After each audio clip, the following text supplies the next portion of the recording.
ಹೊಟ್ಟೆ ಇದರಲ್ಲಿ ಏನಿಲ್ಲ. ಹಾಲ ಇದು ಯಾವನ್ಗೂ ಸಾಕಾಗುತ್ತೆ? ನೀವು ಕುಡಿಯೋ ಹಾಲು ಪ್ಲಾಸ್ಟಿಕ್ ಅಂದ್ರೆ ನೀವು ನಂಬ್ತೀರಾ? Plastic tension ಆಗ್ಬೇಡಿ. ಹೆಚ್ಚಾಗಿ ಪ್ಲಾಸ್ಟಿಕ್ ತಿನ್ನೋ ಹಸುಗಳು ಕೊಡೋ ಹಾಲು ಕುಡಿಯೋದ್ರಿಂದ ಏನೆಲ್ಲ ಎಫೆಕ್ಟ್ಸ್ ಆಗುತ್ತೆ ಅಂತ ತಿಳ್ಕೊಬೇಕಂದ್ರೆ ಈಗಲೇ ನನ್ನ ಯೂಟ್ಯೂಬ್ ಚಾನಲ್ ಸಬ್ಸ್ಕ್ರೈಬ್ ಮಾಡ್ಕೊಳ್ಳಿ. ಮಾಡಾಯ್ತು ಹಸುಗಳು ಹೆಚ್ಚಾಗಿ ಪ್ಲಾಸ್ಟಿಕ್ ತಿನ್ನೋದ್ರಿಂದ ಅದರ ಹೊಟ್ಟೆ ಇನ್ಫ್ಲಮೇಟ್ ಆಗಿ ನ್ಯೂಟ್ರಿಷನ್ಸ್ ನ ಅಬ್ಸರ್ವ್ ಮಾಡೋಕ್ಕೆ ಕಷ್ಟ ಆಗುತ್ತೆ. ಹಾಗಾಗಿ ಹಾಲಿನ ಗುಣಮಟ್ಟ ಕಡಿಮೆ ಆಗುತ್ತೆ. ಅದೇ ರೀತಿ ಹಸುಗಳು ಹೆಚ್ಚಾಗಿ ಪ್ಲಾಸ್ಟಿಕ್ ತಿನ್ನೋದ್ರಿಂದ BPA ಮತ್ತು ಪ್ಯಾಥಲೈಟ್ಸ್ ಅನ್ನೋ ಕೆಮಿಕಲ್ಸ್ ಅದರ ಬಾಡಿಯಲ್ಲಿ ಉತ್ಪತ್ತಿಯಾಗಿ ಅದು ಹಾಲಿನ ಜೊತೆ ಬೆರೆಯೋದ್ರಿಂದ ಹಾಲಿನ ಗುಣಮಟ್ಟ ಕಡಿಮೆ ಆಗುತ್ತೆ ಅಂತ ಸಾಕಷ್ಟು ರಿಸರ್ಚ್ಗಳು ಹೇಳ್ತಾ ಇದೆ.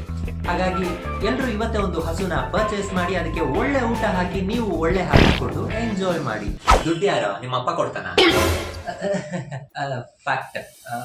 ನಿಜ, ಎಲ್ಲರೂ ಹಸುನ ಕೊಂಡ್ಕೊಳಕ್ಕಾಗಲ್ಲ, ಬಟ್ ಪ್ಲಾಸ್ಟಿಕ್ನ ಕಡಿಮೆ ಮಾಡ್ಬೋದಲ್ವಾ? ಸೊ ಪ್ಲಾಸ್ಟಿಕ್ ಬಳಕೆನ ಕಡಿಮೆ ಮಾಡಿ ಪರಿಸರ ಉಳಿಸಿ. Happy environment day. ಯಾರು ಇವನು? ನಮ್ಮ ಮನೆಗೆ ಹಾಲು ಬರೋದೇ ಪ್ಲಾಸ್ಟಿಕ್ ಪ್ಯಾಕೆಟ್ ಅಲ್ಲಿ. ಈ ವಿಷಯ ನಾವು ಯೋಚನೆ ಮಾಡಿಲ್ವಲ್ಲ.